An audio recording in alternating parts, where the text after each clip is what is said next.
I'm going to make a moss pole for my Monstera and some of my other aroid plants. All you need is a wire mesh and some sphagnum moss. Zip ties, maybe some pliers to bend your wire. The main advantage of making your own moss poles is that you can tailor it to exactly the plant that you're making it for, both in terms of the diameter and the structural strength that you want, in terms of the mesh sizing for the roots that you're going to have, for the height of the plant, and also for the amount of empty space that you leave in the bottom of the pole that you're going to fill with soil later. And if you do it right, you may be able to save money making your own moss poles as well. For my Monstera, I chose a fairly large wire mesh. It's a 19 gauge wire. I want it to be fairly sturdy to hold up a large plant. And also this has 1/2 inch square openings so that the large Monstera roots can fit through the holes.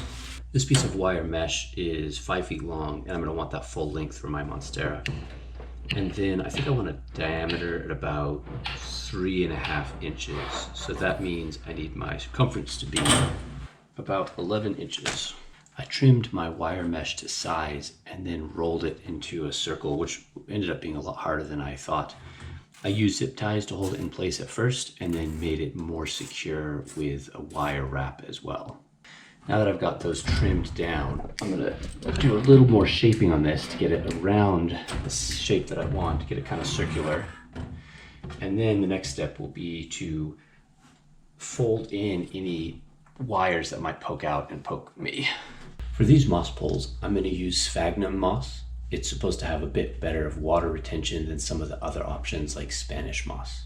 What I'm gonna do is get my sphagnum moss a bit damp.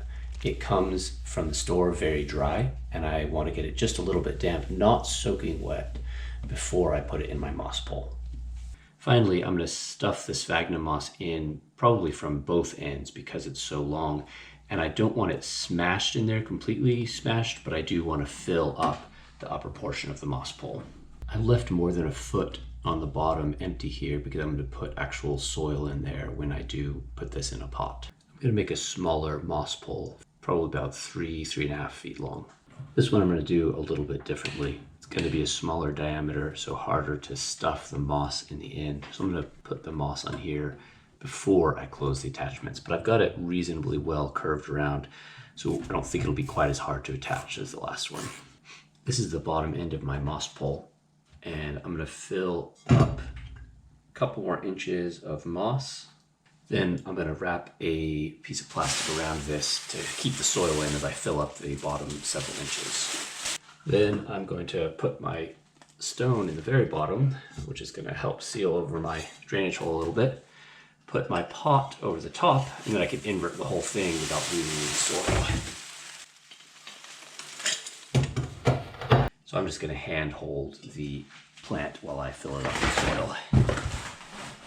Next, I'm going to loosely tie the plants up to the moss pole and encourage the roots to go into the moss. There are ways to secure your moss pole to your pot, but I figure with the amount of plants I have in here, it's all going to get ingrown very fast anyway, and it's not a very tall moss pole, so I'm not too worried about it.